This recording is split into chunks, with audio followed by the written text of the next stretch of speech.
Okay, hey guys, we'll get started now. Let's make sure this is working. Thanks so much for showing up again. I know these online methods aren't necessarily what we all prefer, but right now it's kind of what's working best. And it's really nice having you all show up with your cameras on so I can see everybody. Just like last meeting, if you have a question, feel free to unmute your mic and ask away, or you can just type it in the chat and somebody will answer you, or save it to the end if you want. Also, we are recording the Zoom because it will be posted on our YouTube channel for anyone that can't show up to this meeting. So if you don't want to be spotted in the video, because I know it's kind of random who the camera sees, it's usually going to be me because I'm talking, but if you don't want to be in the camera, make sure to turn your camera off. So let's just get into this. This week, we are going to go over how Global Brigades uses a holistic approach with their holistic model, which we'll look into in depth, to help reduce global inequalities. We're going to start with an overview of Global Brigades as per usual, just for any new people that are here who haven't made the last two meetings. And then we'll go over our Business Brigade. Our chapter president is going to talk about what a brigade looked pre and post COVID, because there has been some changes. And then we're going to take that look into the holistic model and the holistic approach. And finally, we will do a fun breakout activity and get into some fundraisers. So this week for what is Global Brigades, instead of myself giving you a brief description like I have recently, I'm going to give a different resource, and we're going to watch this 4-minute video. I promise it's super interesting and super cool. I'm going to get Sarah to share her screen for it just because my internet connection doesn't let me access YouTube right now. So Sarah, you can go ahead. Okay.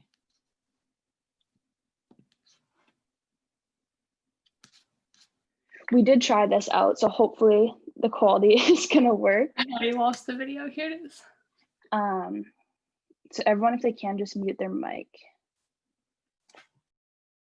Should I mute or should I have mine on? Yeah, you got to keep yours on. Okay.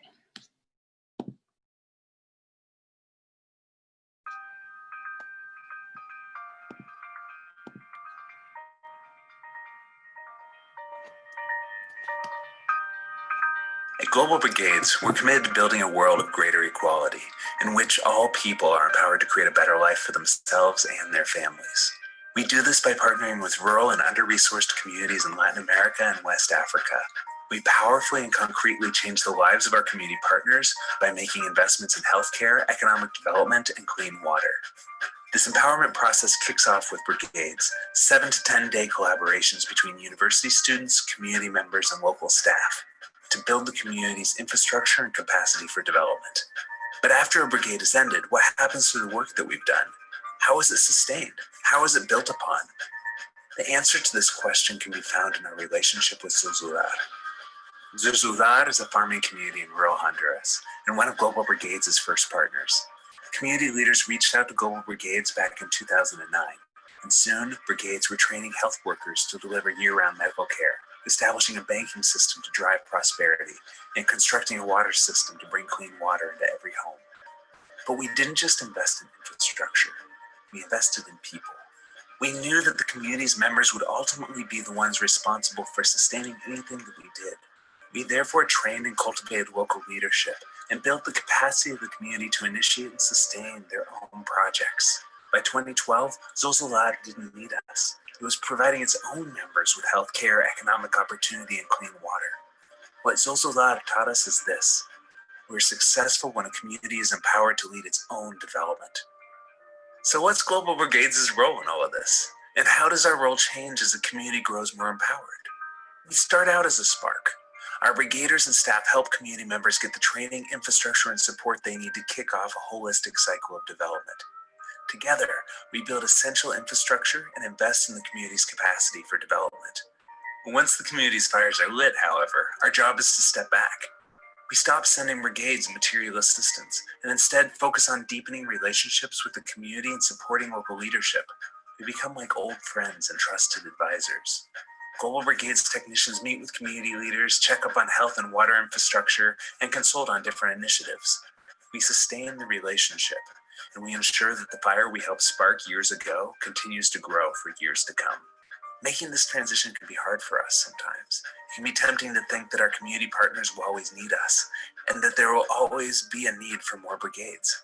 The truth we learn from Zozolar, however, is that success is when communities are empowered to lead their own development. This is when we get to celebrate. We link arms with our community partners and celebrate the change that we've made in each other's lives. Global Brigades envisions thousands of Zozolars, where every community is empowered to take charge of its own development. To get there, we're going to have to grow the movement. This is where you come in. 1. Join a brigade. Work alongside peers and community members to set in motion a community sustainable development. You can learn more at globalbrigades.org. 2. Contribute to the Sustainable Transition Fund. Accelerate the pace of change with a direct donation to our programs. For every $100 invested, we can double the impact of a volunteer's contribution to our communities. You can make a gift at globalbrigades.org/donate. Whether it be your time or funds, we invite you to join us. Together, we're creating a more equitable world in which all people are able to provide for themselves and their families. This is how we define success. This is empowerment. This is Global Brigades.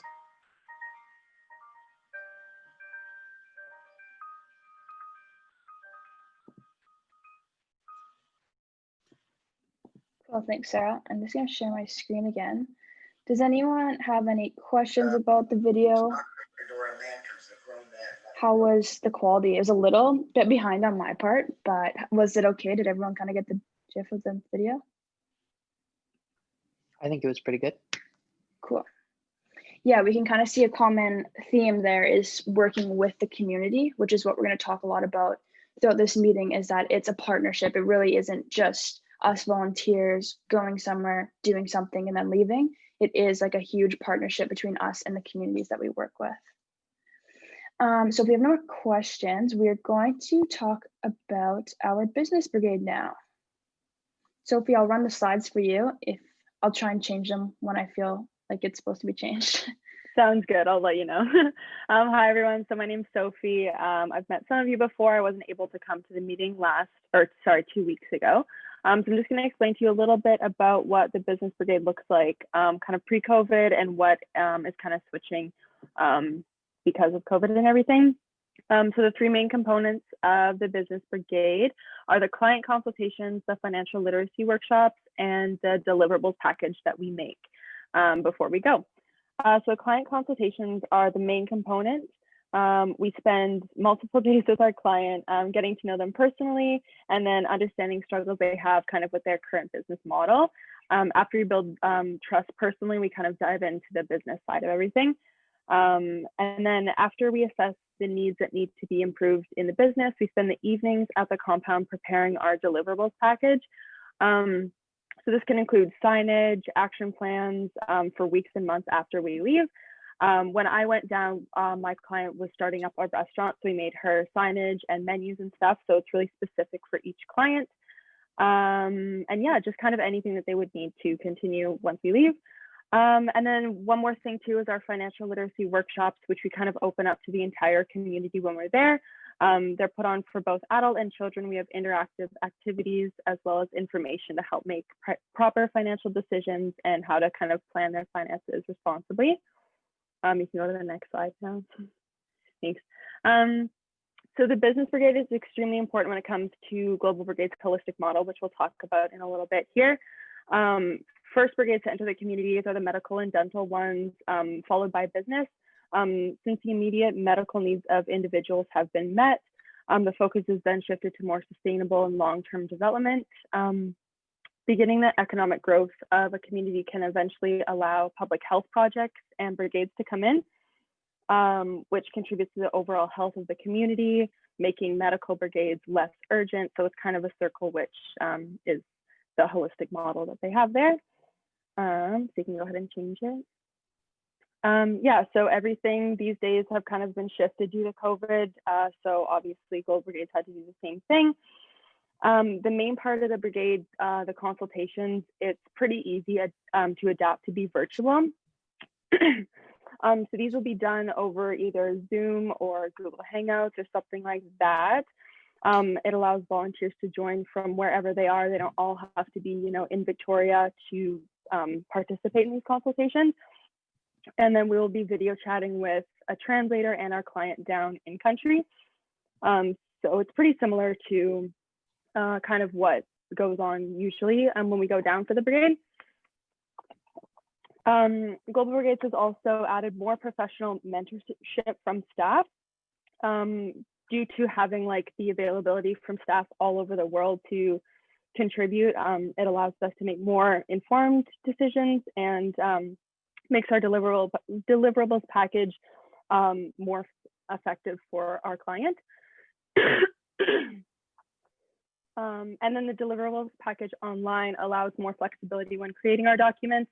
Usually when we're down in country, there's very limited Wi-Fi and access to printers and everything. So having more access to that is going to make it a bit easier when preparing these documents for our client.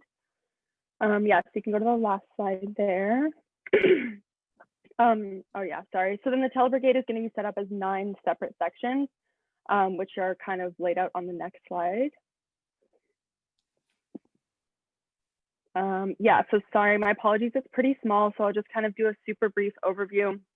The first session is just an overview about what the week is going to look like, which will be really helpful for any like first-time volunteers. The second session is where we're going to pick our client. So we'll be presented with a couple different cases, and then we get to pick which client we want to work with. And then the third session, we're going to meet our client, get to know them kind of on a personal level, get to know kind of their situation before we kind of dive into the business side of everything. We'll get one session with our professional mentor to kind of help guide our focus when we're doing our consultations. And then after that, we do talk to our client, kind of present our ideas about how the business can be improved and everything. And then we present our deliverables package for the 6th and 7th session, which tends to take a while because we really want to ensure that what we're giving our client is going to be very useful when we do leave. And then the 9th session is usually what we do on our last day in brigade when we're in country. We usually get to do a cultural exchange, you know, you dance and you play games with the kids, and it's really, really fun. It's a nice way to finish up the week. So it's nice that they're still including that for the telebrigades. I'm not exactly sure what it's going to look like, but it's nice that they do get to include that at the end. So you kind of just get to have a bit of fun at the end after kind of all your hard work throughout the week. Yeah, so that's kind of how they've shifted it to be more online. If anyone has any questions, they can ask it in the chat. If not, I'll pass it back to Zeta. Thank you, Sophie. That was awesome. And we kind of got to see, like you were mentioning at the beginning, how we've got medical first, and then it's really key that we have our business come in there so they can work on their development. So the holistic model we've all referred to. I'm just going to give you kind of an in-depth look at it. I will be talking a little bit, quite a bit, but bear with me. It's all interesting. I think at least you guys will think so, I know. So this model here is our holistic model. It was made by Global Brigades as a way to systematically approach a community and build that community's ownership. It allows GB to meet a community's health and economic goals by collaboratively executing their programs in a coordinated manner. Like I was just mentioning, medical first, then business, and we'll get into the rest, to ensure each community is able to reach self-sustainability. And so GB can progress from hands-on, really in it, to a sustainable relationship of just impact monitoring. In the holistic model here, we can see in the top right is sustainable health systems, which includes medical and dental brigades, and their focus is on providing regular access to affordable healthcare services, as well as daily access to the trained community health workers, which are actually community members, and we'll get into that later on in the presentation. If we move down here, we have economic development, including business and the legal empowerment brigades, which is targeting equal access to sufficient affordable credit through trained community banks, and ultimately promoting healthy and sustainable local economies. This stage, like Sophie said, occurs before public health and the water sanitation infrastructure, basically because we want these community banks that we're building alongside their GB partnership to be able to help fund these community projects, rather than just GB giving the funds, giving the volunteers. If we can use that community bank, they're really that really builds on their economic development and responsibility. And then lastly, our water and sanitation infrastructure. This is including our water, our engineering, and our public health brigade. And together the goal is to supply continuous access to clean water systems that is maintained by the community. So something I didn't know, last year when we went to El Tablon in Honduras, a rural community, actually it might've been a different community because that was our medical one. Anyways, it was a rural community in Honduras. I didn't realize they had certain schedules for their water. Like families of like 4 or 5 people would get an hour of water a day. Like, I don't know if that's actually accurate, but they had schedules for it. So it's crazy to think that you can't just access water whenever you want to take a shower like we can here. So all of these are really key components. And then if you take a look at this holistic model, which most of our returning members would probably be familiar with, it's essentially the same. It just has the 6 steps. So health systems first, then banking, then the water systems, then the sanitation infrastructure, and then economic development. So it shows this is generally how they built their holistic model, going from each step. It is super continuous and very dynamic. That's why if we look at this one here, their new holistic model, it doesn't show those step 1, step 2, step 3, because it's not a super rigid structure. It is very continuous and dynamic. So they've adopted this one. But I like this photo because you get an idea when you're first trying to understand this holistic model, what needs to happen first, what can happen after that, and why there is a bit of an order to it. So we'll get into the holistic approach. And basically holistic is just like looking at the whole picture, making sure we're encompassing everything. GB takes a holistic approach, making sure communities are identified and their specific needs are addressed, which this includes partnership and then data collection. And then we see program implementation through the use of the holistic model, as well as staff follow-ups following these implementations. And then eventually we'll reach a sustainable transition from in-country work to the communities being able to succeed on their own. So we're going to take a look at each one of these, the first being community identification. It's kind of self-explanatory, but either we look for communities that are in need, or some communities actually reach out to us and we determine what we can do together, GB and the community, to reach empowerment. The key thing here is that the evaluation is not just step 1 and then it's done. It's a continuous process so that we can continue to adapt and address different needs as they come up to make sure that the community can run on their own. Next, we have community partnership. So this is what was stressed in that video, and Sophie mentioned it as well. It's in order for us to leave a big lasting impact, it's really essential for us to work with our community members and not just for them. For instance, last year in El Tablon, the medical clinic that we set up, which I thought was super cool, had volunteers, like in country, like community volunteers, just someone that lived down the road. They were there helping us with the flow of the clinics. They could communicate really well with all the patients coming in. So they made sure to say, okay, you're going here first, and then you go to that room and to that room. So they're really essential in our success there, as well as for when we dug trenches for the water pipelines. When we went on our water day, we had community members there that were actively present and involved in the whole process.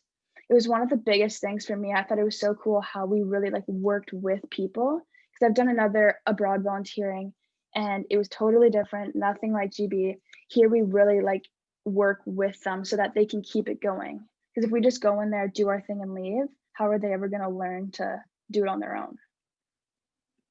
Next, we have the baseline community data. So once we've identified the community, made a partnership with them, and figured out what they need, we're going to do this baseline community data where the staff work with the leaders of the communities to further collaborate on what's needed and how they will work together and prepare volunteers to come to the community. So that is our brigade that generally would go in country. This year it'll be virtual, which if you want to learn about our virtual brigades, which are telebrigades, we will talk about them in future meetings. But meeting number 2 from last week, which, my apologies, it was supposed to be posted, but it didn't work. I will post it tomorrow when I get home and have better internet. It talks about telebrigades. It gives a really good brief introduction, and then Sophie just gave hers in this one, but it talks about the medical as well as engineering. So that's what our brigades will look like this year. And then, yeah, so once they've established what needs to be done, who needs to come and help, we're going to have that program of implementation from the holistic model. So like I said, this year's different with our tele-brigades. Nonetheless, we're still playing such an important role. All these points you see here, university volunteers, funding, brigade, continual flow of volunteers building upon each other to implement programs, it's still happening regardless of whether we're in country or not. That's why it's so important that we're still involved this year. We're still doing what we can because those communities are depending on us to help them get to their empowerment. After brigades or between brigades, we have staff follow-ups, and it's where our GB staff and community members are going to work together to keep moving forward on the community development. So once we leave, it's not over. We keep working. They still have that partnership. And two of the big components of this follow-up on the medical aspect are community workers, community health workers. So intensive training is given to these community workers, which are just community individuals that includes first aid, nutrition, hygiene training, etc., to provide a consistent level of healthcare while the brigades aren't there, because we can't have volunteers come in 24/7. And we also want that community to build on from what we've taught them so that they can provide this healthcare without us. And then on top of these community health workers, we also have the patient referral program. So when a patient comes to the brigade health clinic and cannot be fully treated, usually due to the extent of their illness or disease, they're given a referral, which will actually guarantee that the patient gets an appointment at the nearest healthcare center, whether it be a clinic or a hospital. I thought this was cool because I didn't know much about this before I went on brigade last year. And I remember one of the patients that I had, it was a very quick conversation between one of the Honduran doctors, and it was in Spanish, and I wasn't top notch on my Spanish. So I didn't really get it, but I could clearly tell he was sick. And then the doctor told me after, oh, we gave him a referral. And I remember thinking, like, I don't really know what that is. Like, I don't know how that works with GB. So it's really cool. It guarantees them an appointment so that they can actually be taken care of. It's not like we just turn people down because they've got something too big or difficult to deal with. And then lastly, we have our sustainable transition. So when a community reaches their goals, in which we're identified in these first stages that we talked about, GB transitions from in-country hands-on care to providing further follow-ups and guidance. And depending on the community and what their access is to healthcare or dental, we still may have those brigades go in every couple months until they're able to establish some sort of clinic. That's basically the approach. I'm just gonna go back really quick. I don't know if there's a quick way of doing this, to the first one. So we went over all 6 points. Does anyone have a question about that, or any execs or returning members that have a lot of knowledge want to add something to that? Do we kind of get the flow of how it's a huge partnership and it is like really meaningful, and the process has been thought through extensively to make it actually go towards resolving these inequalities? If we're good there, I'm just going to go to our breakout rooms. So what we're going to do in this breakout activity is I'm going to put you in groups of maybe 4 or 5 or 3 or 4. I haven't looked at how many people are here. And you're going to introduce yourself, because a lot of us haven't met each other, unfortunately, because this is all virtual. And then I want you guys to come up with as many ideas, at least one, fundraiser or social event. So for example, we've had fundraisers like the bottle drive, or social events. In the past, we used to have potlucks with everybody, which obviously we can't do unless you know how to make that COVID friendly. But your task is to come up with some sort of fundraiser or social event that we can do to get everyone together. And then we'll come back into the main room and discuss it a little bit. Make sure when I put you into your breakout room, you know what group number you are. I think it'll say like breakout room number 2 or whatever, because I'm going to get you guys to share. So one person or all of you can take a turn saying something. Give me 1 second while I make these rooms. Lucky individuals who get to go with the fundraising execs, eh?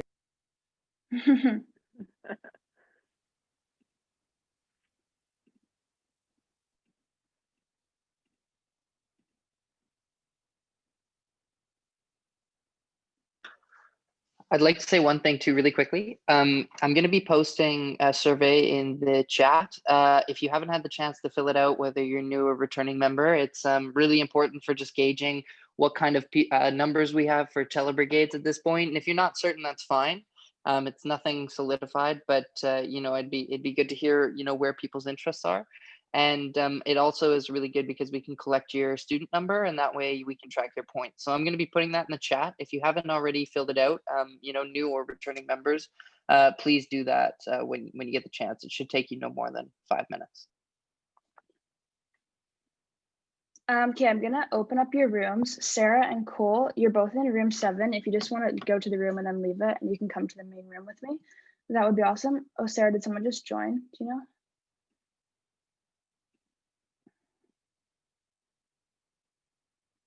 Okay, I'm gonna open the rooms, and if someone joined, I can just put them in one.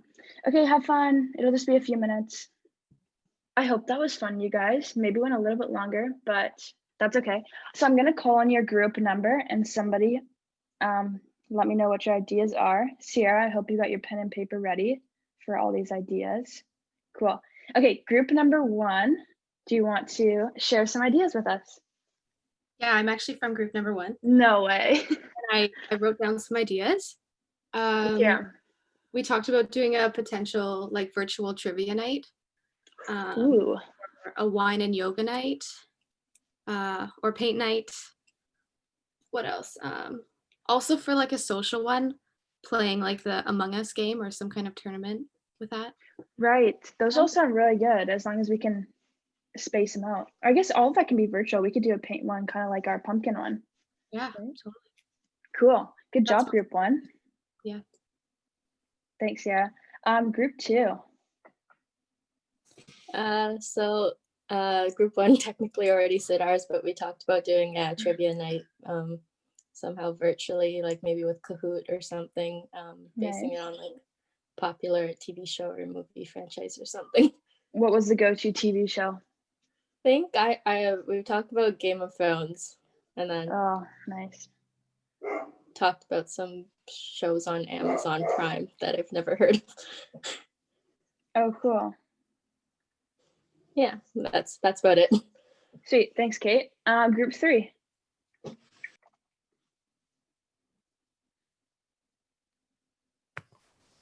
Hey, so we had like some ideas. So there was like this idea I told Sierra before, but like it was like a bake sale that you would do over like Instagram, and you would use like they would transfer you money through like e-transfer or PayPal or something like that. And then we had sell merch.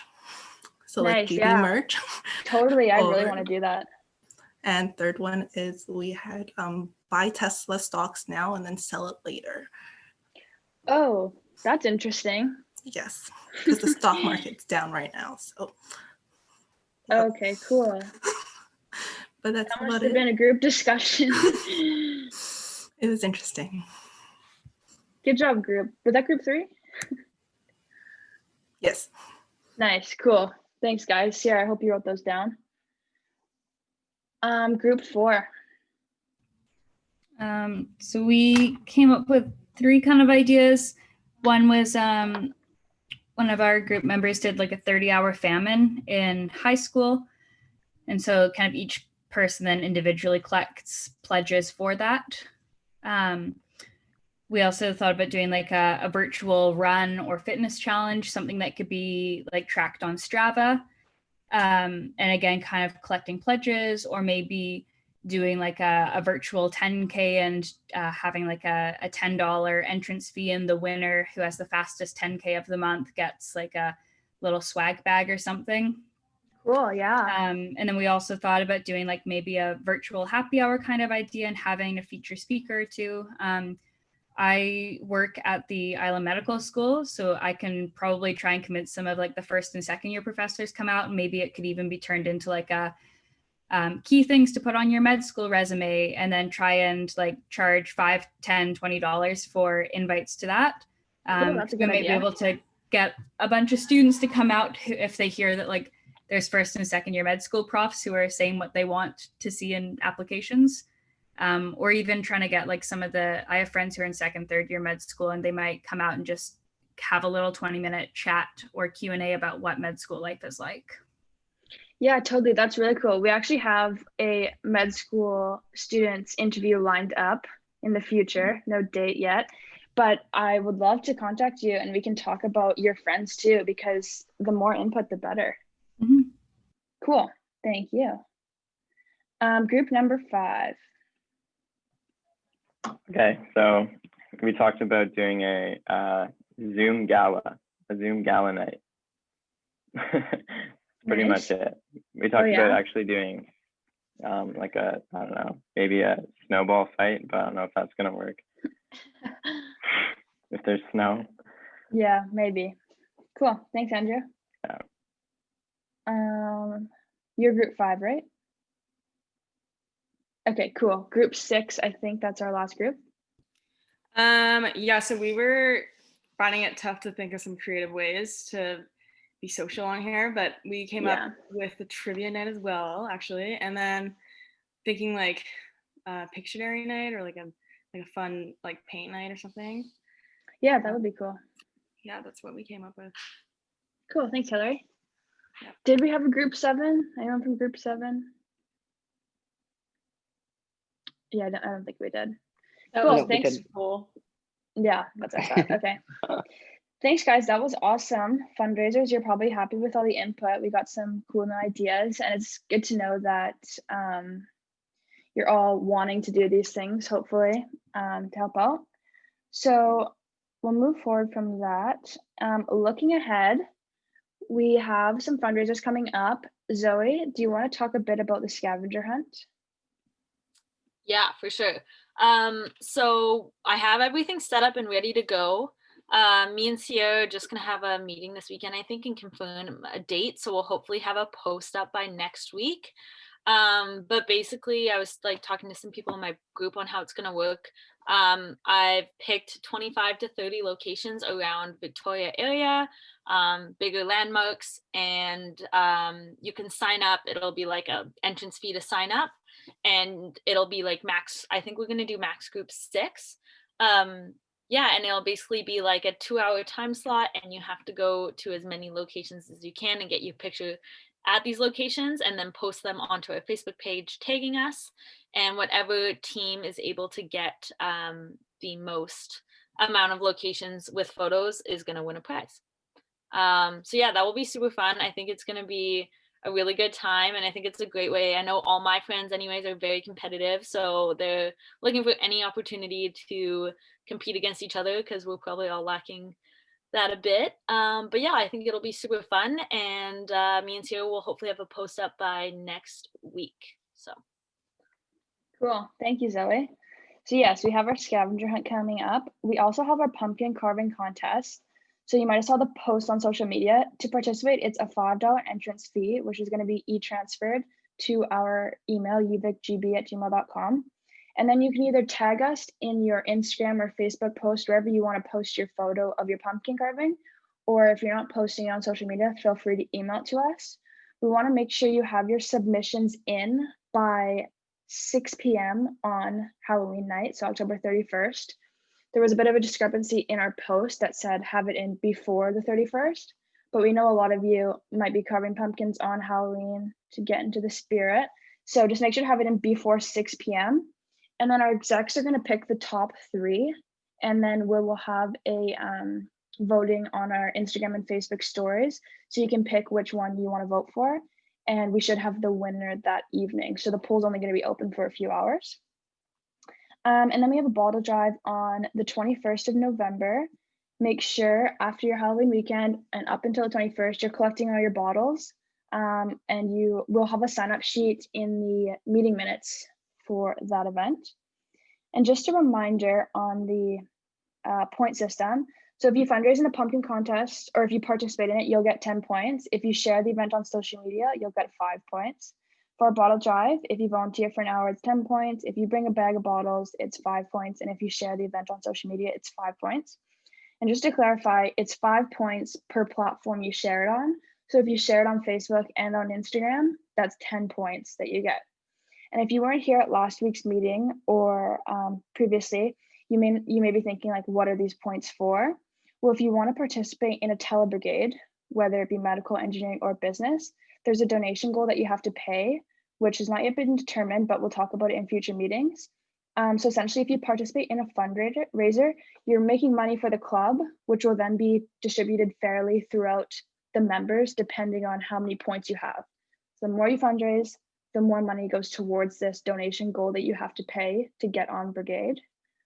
On that note, our fundraisers are keeping track of all these points, but they need to have your name, your full name, and your student number, because we keep track via student number. So when we share it, it's not public. You can see like, oh, Zoe has this many points. Oh my goodness. It's all gonna be student numbers. So it's kind of anonymous. You can either do that by DMing us on social media, emailing us, or in the meeting minutes, we're going to have a link to the Survey Monkey that was posted last week. So you can put in your name and your student number so that we can accurately track. New and returning members should do this, even though if you think we might have your number, it could be off or there could be something wrong. So I encourage everyone in this meeting and anyone else you know in GB or that wants to fundraise to send in their info. Is there any questions about the point system? On my slides. I just want to respond. There was a question on the survey. I'm not too sure if somebody put it up, but they were asking how much telebrigades was as part of the survey is. So the numbers are going to be different per brigade, and many of the telebrigades are customizable. And the presidents will go into a little bit more depth as we go closer to the date. But the max that anyone would pay without reaching one of the donation goals is going to be about $400 Canadian. But in the past, depending on, obviously there's a lot of circumstances, but how many points you have and what donation goal you reach, and similarly how much money we were able to raise as a team, this has significantly reduced people's costs in the past to the point where they get anywhere from $300 to $400 off on their brigade each year. And so if you contribute a lot to these events and we're able to fundraise a lot of money, I mean, it's kind of a reciprocal thing, then there's a potential for you to get almost 3/4 of your funding off this year for your telebrigade. So I think it's really important, not just for bringing in money for the club, which benefits you, but also for reducing your own telebrigade's cost, that you at least share on your social media events and stuff like that, so that you can start collecting those points. And we'll probably talk sometime next month about where those donation goals are going to be set at and how many points you'll need to reach them. But yeah. Well, thanks, Cole.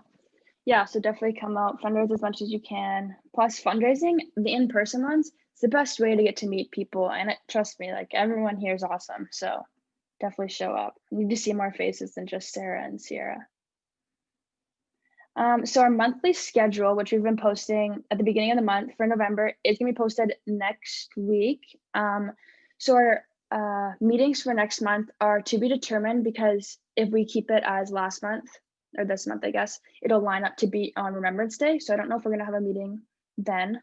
So we're just gonna discuss that among the execs, and then we'll get out our update to you. So make sure you're on our Facebook page or our Instagram, or even better, join both, so that you can stay up to date on everything. And here we are. Does anyone have any questions about anything in the meeting, anything GB related? Now's the time. I'll hang out here for a little bit until everyone leaves, but if there's no questions, again, thank you all for coming. It's been fun. It's nice seeing everyone's faces, and I guess I'll see you in November.